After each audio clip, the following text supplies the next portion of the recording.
आप सब कथा सुनने जमीन पर बैठे हो, तुम जमींदार हो, क्योंकि अपनी मर्जी के मालिक हो। जितनी देर बैठना बैठते हो, तुम्हारी मर्जी पड़ जाए तो उठ के चले जाते हो। तुम्हारा मन करा तो पानी की बोतल निकाल कर पी लिए, तुम्हारा मन पड़ा तो जेब में से निकाल के मल के ने फटकी लगा के निपटा भी गए। पर कथा वाचने वाला 3 घंटे एक जैसा बैठा है, विराजमान है, बोलना है बोलना है, समझाना है समझाना है। बाँचने वाले से बड़ा सुनने वाला होता है, क्योंकि उसके भीतर शिव समाया होता है। अगर आपके भीतर शिव नहीं होता तो आप इतने लाखों की संख्या में या नहीं पहुंचते। आपके भीतर शिव समाया है, इसलिए आप बड़े हो। आपके भीतर महादेव समाया है, इसलिए आप बड़े हो। बोलना तो कोई भी माइक दे दो, बोल देगा वो, 2-4 घंटा तो निकाल देगा, उसमें कौन सी बड़ी बात। आएगी विषम परिस्थितियां, विश्वास, हम भी मनुष्य हैं और आप भी मनुष्य हो, और गलती किससे होती है? भगवान से होती है कि मनुष्य से होती है? तुम बोलो, किससे होती है? मनुष्य से होती है। इसलिए मानव पर विश्वास मत करना, पर महादेव पर विश्वास करना कि वो डिगने नहीं देगा, तुम्हें डूबने नहीं देगा, पकड़ कर रखेगा वो हाथ। जिस हाथ से मेरे घर के बच्चों ने, जिस हाथ से मेरी भारत भूमि के छोटे से छोटे बच्चे ने, छोटे से छोटे बच्चे ने, और बड़े से बड़े, बूढ़े से बुजुर्ग व्यक्ति ने, जिन हाथ से, जिन बहुओं ने, जिन बेटों ने, जिन पतियों ने, जिन पत्नियों ने, जिन बेटों ने, जिन बेटियों ने, जिन हाथ से महादेव को जल चढ़ाया है, वो हाथ मेरा महादेव पहचानता है और उसको पकड़ कर रखता है, उसको डूबने नहीं दे सकता है। पकड़ कर रखता है वो महादेव, डूबने नहीं देगा।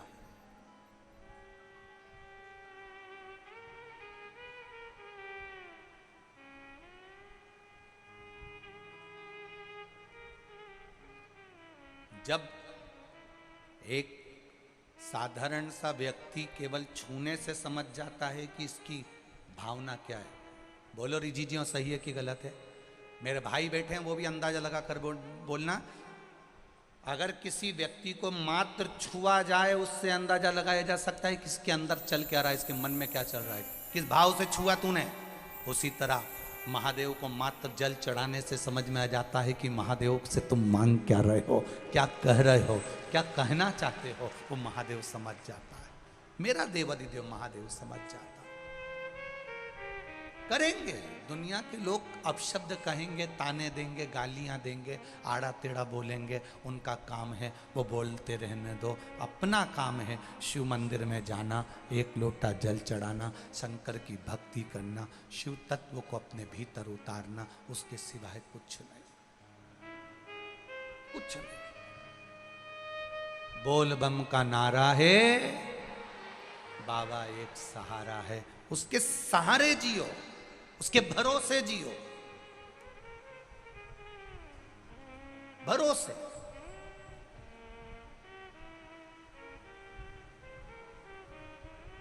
जब किसी का एक्सीडेंट होता है, घर के लोग उसके साथ में नहीं होते, अकेला पड़ा होता है, अकेला। जब कोई बीमार होता है, वेंटिलेटर पर अकेला पड़ा होता है, बोलो जी जी सही है गलत है? जब किसी को तकलीफ होती है, आईसीयू में अकेला पड़ा होता है। जब किसी का ऑपरेशन होता है, उस ऑपरेशन रूम में वो अकेला पड़ा होता है, अकेला। एक्सीडेंट हुआ तो रोड के किनारे अकेला पड़ा है, गाड़ी में अकेला पड़ा है, बीमार हुआ तो वेंटिलेटर पर अकेला पड़ा है, बीमार हुआ तो आईसीयू में अकेला पड़ा है, ऑपरेशन हो रहा है तो ऑपरेशन के थिएटर में अकेला पड़ा हुआ है। कौन आता है उस समय पर? परिवार वाले बाहर खड़े होकर पूछते रहते हैं कैसा है, देख लेना, अच्छे से बना देना, अच्छा डॉक्टर बुला लो, दवाई अच्छी दे दो, गोली अच्छी दे दो, ऑपरेशन करा दो। घर के लोग पैसा लगा सकते हैं, घर के लोग अच्छी दवाई दे सकते हैं, घर के लोग तुम्हारी सेवा कर सकते हैं, पर अंत समय में, दुख की घड़ी में, उस वेंटिलेटर पर, उस एक्सीडेंट की जगह पर, उस आईसीयू में और उस दुख की घड़ी में सब फोन जरूर लगाएंगे, सब लगेगा ये मेरे साथ खड़े हैं, पर उस दुख की घड़ी में तुम्हारा साथ केवल तुमने जो शंकर जी को एक लोटा जल चढ़ाया है, बेलपत्री चढ़ाई है, वो सामने खड़ा है।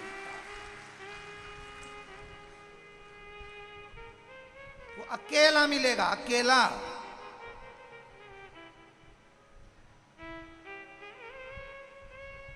और अकेला व्यक्ति किस किस जगह पर बैठता है जरा ध्यान रखना। दुख की घड़ी में तुम अकेले रहोगे, कष्ट की घड़ी में तुम अकेले रहोगे, और जब ये अकेलापन दुख की घड़ी से जब छूटोगे, किसी राज सिंहासन पर, किसी राजा के सिंहासन पर, कभी तुमने सुना था कि दो महाराज एक साथ बैठे? अरे बोलो तो जम के, किसी का सुना हो तो बता देना कि एक सिंहासन पे दो राजा बैठे हो। कहीं नहीं होता। एक सिंहासन पर एक ही राजा बैठता है, जो दुख की घड़ी में अकेला ठोकर खाकर भी आगे बढ़ना जानता है, वो एक दिन सिंहासन पर बैठना भी जानता है। अकेले गालियां दी जाएगी, आप अकेले रहेंगे, ताने दिए जाएंगे, आप अकेले रहेंगे, रोगे अकेले कमरे में बैठकर। अकेलापन महसूस मत करना।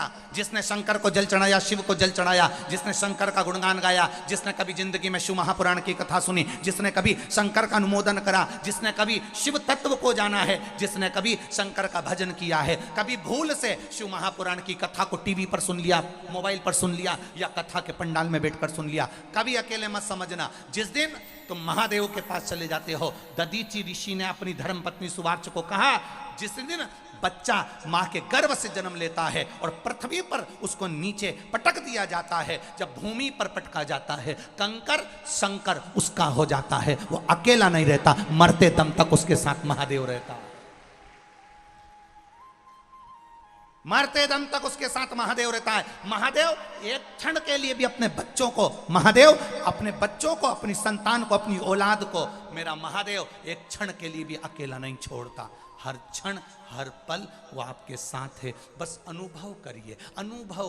एक लड़का बचपन में अपने पिताजी के साथ अपने गांव जाता था, ट्रेन में बैठकर। पिताजी उसको ले जाते, दादा दादी से मिला कर लिए आते। बच्चा बड़ा हो गया। बच्चे ने कहा, पिताजी आप अब की बार गांव नहीं जा रहे? पिताजी बोले, अब हम गांव नहीं जा रहे। बच्चा कहने लगा, नहीं पापा, पिताजी मुझे गांव जाना है। पिताजी ने कहा, मेरे पास टाइम नहीं, छुट्टी नहीं, मुझे तो गांव जाना, आप गांव चलो। पिताजी ने मना कर दिया। बेटा कहने लगा, मैं अकेला गांव चले जाऊंगा, आप मुझे ट्रेन में बिठा दो। पिताजी ने एक पर्ची लिखी, पर्ची लिख के उसको फोल्ड कर कर मोड़ कर पिताजी ने वो पर्ची बेटे के जेब में रख दी और बेटे को टिकट दिलाकर ट्रेन में बिठा दिया। ट्रेन में बिठाया, ट्रेन चल दी। 25-50 किलोमीटर दूर तक ट्रेन चली। बच्चा अकेला बैठा हुआ, पहली बार घर से अकेला निकला था, अकेला पहली बार निकला, ट्रेन में बैठा। थोड़ी सी घबराहट हो रही थी उसको, पहली बार अकेला जा रहा, अकेला पहली बार जा रहा। बच्चे को थोड़ा सा डर लगा, कोई पुलिस वाले निकल कर गए, डर लगा, कोई टीसी निकल कर गया, डर लगा। किसी ने कहा, ये सीट छोड़ो, अगली सीट पर बैठो, उसको डर लगा। बच्चा जब अंदर से घबराने लगा, तब उसने पर्ची निकाली। उस पर्ची को निकाल कर पढ़ा तो उसमें लिखा था, बेटा चिंता मत करना, पीछे वाले डब्बे में मैं बैठा हूं, तू आराम से चलना। पिता ने पर्ची में लिखकर रखा, पीछे वाले डब्बे में मैं बैठा हूं, तू आराम से चलना। बच्चे की विल पावर मजबूत हो गई, बच्चे को दम आ गई। अब बच्चा किसी से नहीं डरता। सीट वाले से कहा, हट मेरी सीट पे, मुझे बैठने दे, मेरी सीट है, क्योंकि उसको मालूम पड़ गया पीछे वाले डब्बे में मेरे पिताजी बैठे हैं। तुम भी याद रखना, तुम्हारे पीछे तुम्हारा पिता चल रहा है, देवाधिदेव महादेव, डरना नहीं। तुम्हारे पीछे वाले डब्बे में भी महादेव बैठा है, तुम्हारे एक एक कदम में तुम्हारे साथ महादेव बैठा है, तुम्हारे एक एक कदम के पीछे तुम्हारा महादेव चल रहा है। तुम्हारे कंधे पर कभी कभी चलते चलते चलते चलते कभी मंदिर में आराधना कर रहे हो, कभी शिव महापुराण की कथा सुन रहे हो, कभी टीवी के सामने, मोबाइल के सामने कथा सुन रहे हो। अचानक कथा सुनते सुनते तुमको ऐसा लगे कि मेरे पीछे से कोई निकल कर गया। कभी कभी तुम्हारे साथ हुआ होगा, मंदिर में पूजन करते करते ऐसा लगा कि कोई मुझे देख रहा है। कभी कभी पूजन करते करते ऐसा अनुभव हुआ होगा कि कोई मेरे पास में से निकल कर गया है। कभी कभी पूजन करते हुए ऐसा लगा होगा कि मेरे सिर पर कुछ आकर गिर गया है। कभी पूजन करते हुए, कभी कथा सुनते हुए तुम्हें ऐसा अनुभव हुआ होगा कि मेरे पास में से कोई निकला या किसी ने आवाज दी। समझ लेना, जब तुम लगन महादेव से लगाते हो, वो तुम्हारे आसपास ही घूमता रहता है, हर पल, हर घड़ी, हर क्षण तुम्हारे साथ होता है।